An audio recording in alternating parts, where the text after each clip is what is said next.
Selamat datang di channel Abizida TV. Hari ini kita akan mengupgrade salah satu power ya. Power ini adalah power dari salah satu sekolah ya, sekolah dasar. Untuk gejala penyakitnya ini sebenarnya tidak ada, cuman power ini sering rewel ya. Ya bisa dilihat sendiri tadi di awal video sudah saya sepilkan ya. Dan kita lihat di sini, nah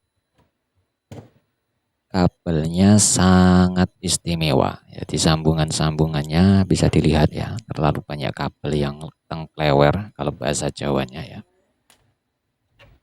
Ini adalah proses ketika saya upgrade. Nah, lihat di sini, ini adalah penguat mic plus echo. Di bawah ini ada ganjalan karet. Ini zaman dulu sering dipakai ya. Ini saya buang saja. Ini pakai kit 150 buat OCL yang dimodif ya, sedikit dimodif dengan menambah atau mengganti dengan ATR yang lebih besar. Ini 7809 atau pokoknya 78 ya. Berapa ini? 09. Ini untuk mensuplai MP3-nya. Lalu ini kit ini hanya dibaut pakai satu bautnya. Jadi kalau dibawa kemana-mana sangat rentan sekali terjadi konsleting. Waduh, ini kabelnya sangat ruwet. Ini harus saya potong dari mana saya juga bingung. Ya terpaksa saya lihat ini ada in plus minnya, saya potong saja biar mempersingkat waktu karena banyak sekali debu di dalam sini, di bawah sini.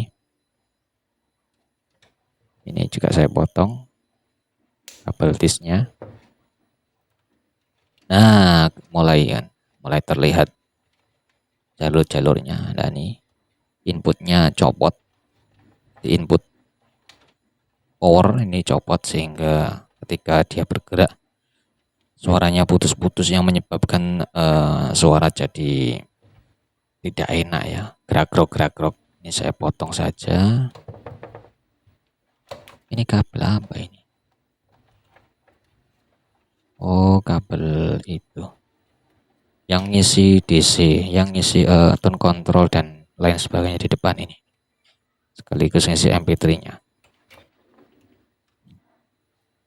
Ini kok masih nyantol, ini apalagi nih yang nyantol ini, sebentar.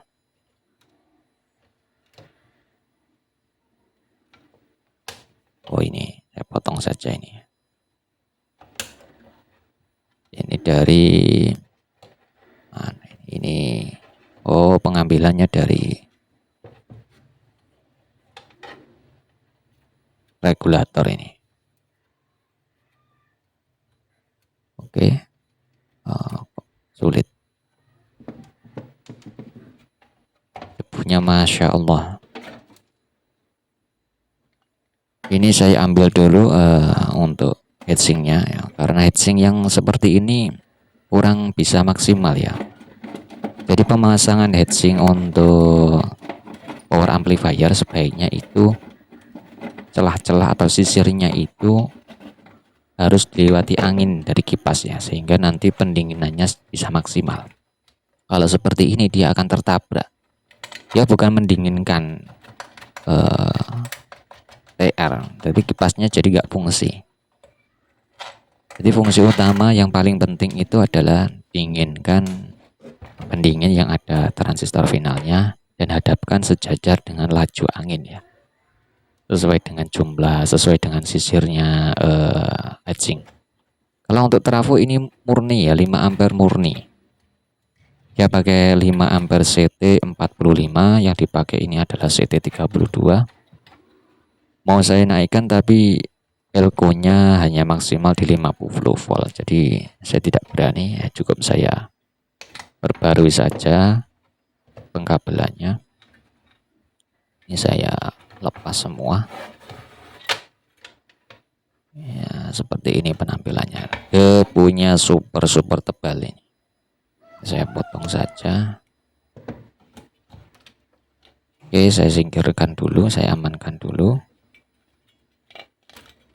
bagus ini sebenarnya. Finalnya pakai 19 1494 ya. Ini TR yang bagus ini. Jadi tidak perlu dirubah. Untuk pemasangan air kapur terlalu panjang ini. Kaki-kakinya terlalu panjang sehingga rawan terjadi persenggolan dengan temannya. Oke, ini aman. Ini untuk apa ini? Macam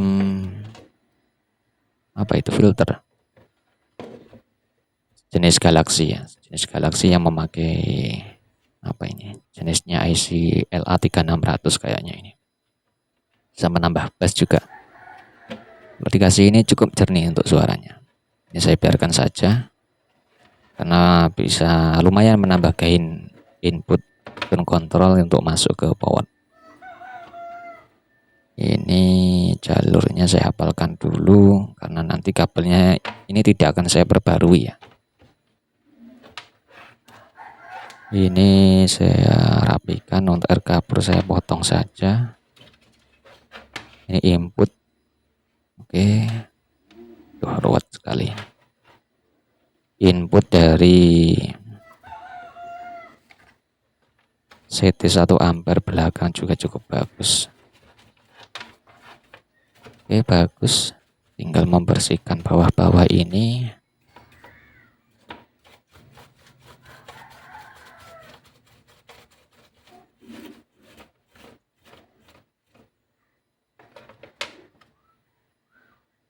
Perakit ini ya, ini sampai ada awan mendungnya jatuh dalam power. Perakit ini perakit lama ini ya, kayaknya pemain lama, sehingga semua yang tidak bisa dibaut semuanya pakai lem. Oke, saya bersihkan dulu.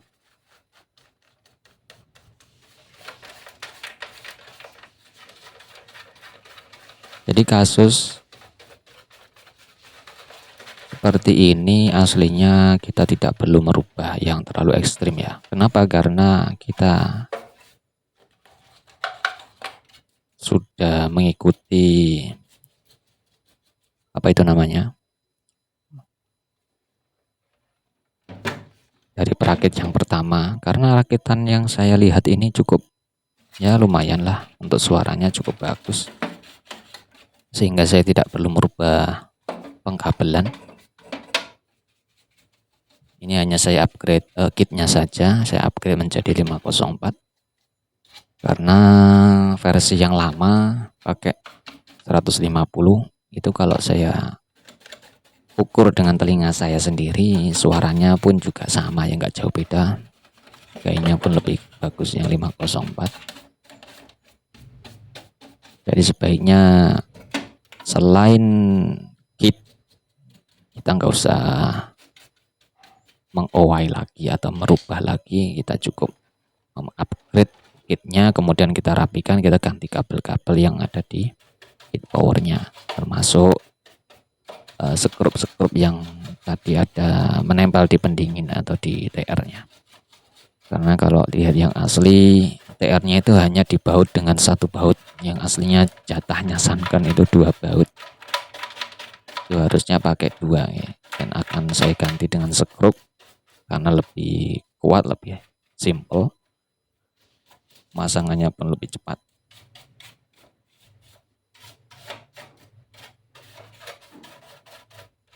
Debu-debu sekiranya tidak sulit dijangkau ya kita bersihkan ya.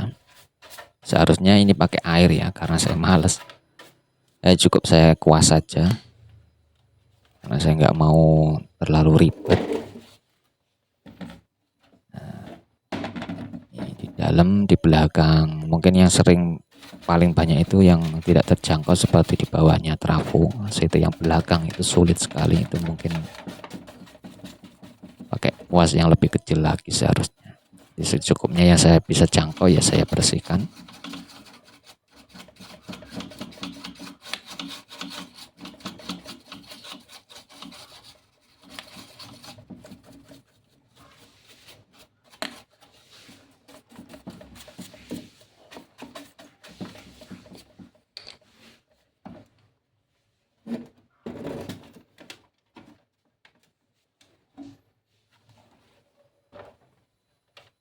bagian atas elko ini sebenarnya banyak debu, tapi karena sudah menempel ya cukup dikuas sebisanya saja.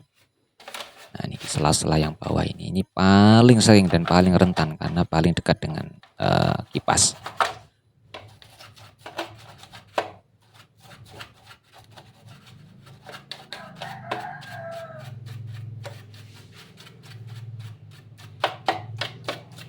Yang saya suka dari rakitan ini sudah termasuk speaker protect ya, sehingga suara jeduk itu juga aman. Kemudian saya tadi sempat cek juga untuk DC offsetnya ketika saya naikkan DC offsetnya ketika melebihi 3 volt kalau nggak salah, dia langsung protect juga, cukup bagus.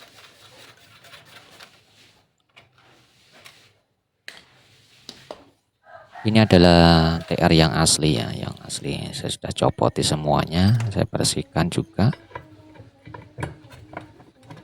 Nah, ini bautnya, nah uniknya, nah ini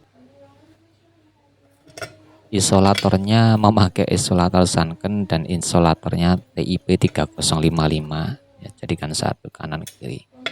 Ini kalau kita pengen masang lagi juga harus hati-hati karena sangat press ya dengan belakang atau dengan itu besi yang ada di belakangnya TR ini sangat press, sehingga harus benar-benar pas ya.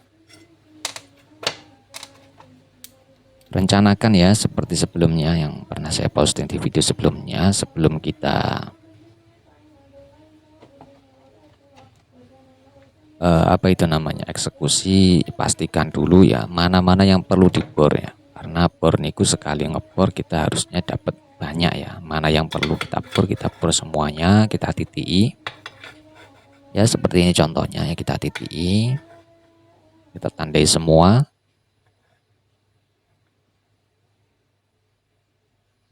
Dia akan saya tata seperti ini semuanya saya perbarui ya, jadi tidak memakai yang lama karena saya mau pakai skrup, jadi lebih mudah, lebih simpel. Ketika ada kerusakan kita nggak perlu bongkar satu apa itu heatsink, itu tidak perlu ya, kita cukup skrup saja dari atas, kita singkirkan kabel-kabel yang menutupi. Untuk TR sudah selesai, sekarang untuk kitnya saya pertebal lagi.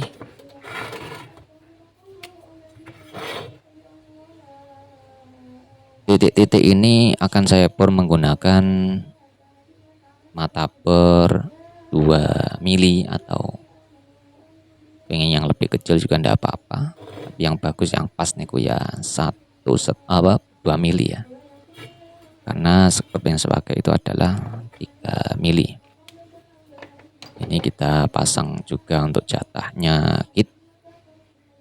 Saya suka kit itu satu paket dengan heatsink plus TR-nya ya, dan dibaut dengan rapat.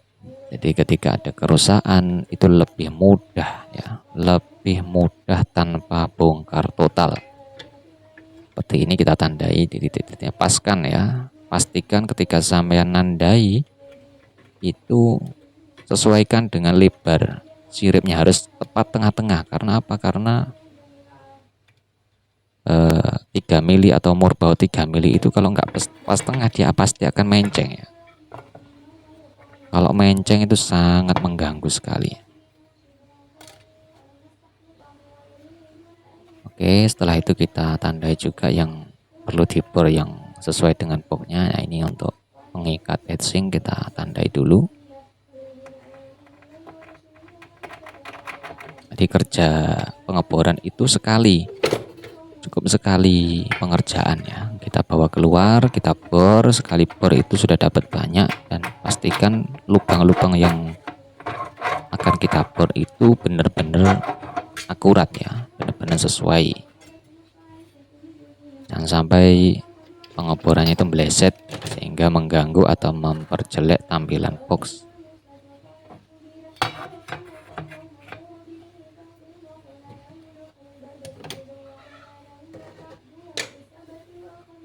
Saya cari pensil, nggak ada. Ini untuk Eco ya. Ini juga saya pindah tempatnya supaya nanti pengkabelannya lebih mudah. Saya taruh di sini saja. Bawahnya kayaknya ganjel sama itu kaki. Saya geser sedikit biar enggak terganggu. Oke, di sini cukup. Kita tandai juga. Ini nanti juga bakalnya kita baru ya, kita pakai kita skrup, kita murbaut dengan murbaut yang baru ya, lebih kuat tanpa ganjel karet. Saya tambah lagi biar kelihatan.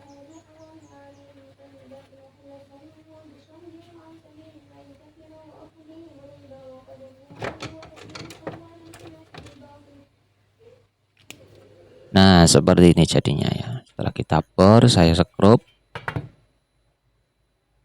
Jadi lebih rapi, lebih simple ya.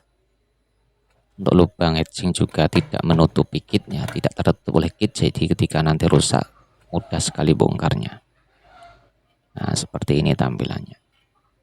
Ini juga saya sudah paskan ya, karena isolatornya sangat fresh, jadi saya paskan, saya akurasikan. Kalau zaman ragu-ragu ya zaman tambahi dengan isolatif bening, itu juga tidak apa-apa. Yang penting tepat dengan lubangnya murbautnya. Setelah saya pasang kabel jadinya seperti ini. Nah, ini pastikan ya kalau kit yang ada di SOCL 504 ya, untuk plus, untuk min, untuk out speaker, semuanya pemasangannya harus bisa disolder dari atas. Nah, seperti ini. Ini kabelnya untuk speaker juga saya solder dari bawah sehingga atas ini kelihatan rapi. Ya, seperti ini speakernya.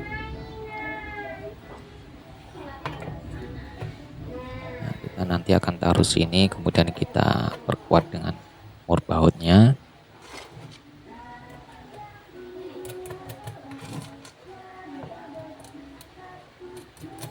Untuk plus min, in juga termasuk ya. Nah, seperti ini ground in. Kita beri kaki komponen bekas, kita solder dari bawah, kita perkuat sehingga penyolderan nanti kita cukup dari atas semua ya, tanpa harus membongkar lagi. Nah, ini jadinya. Jadi kita nggak perlu, kita cukup mentali atau merapatkan, memasang langsung heatsink di box, kemudian kita solder dari atas semua ya.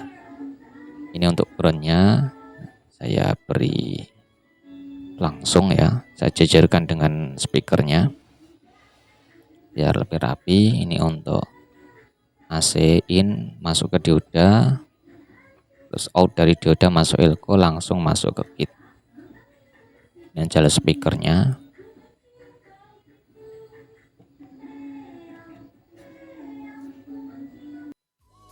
Nah, ini seperti inilah jadinya ya. Bisa lebih kelihatan rapi. Untuk pembaruan kabel hanya saya perbarui dikit powernya saja ya. Untuk lainnya tetap cuma saya rapikan lagi, lebih simple supaya lebih enak dipandang, dan nanti ketika ada sesuatu yang error kita juga mudah untuk memperbaiki. Oke, terima kasih sudah menonton video kali ini. Jangan lupa untuk subscribe,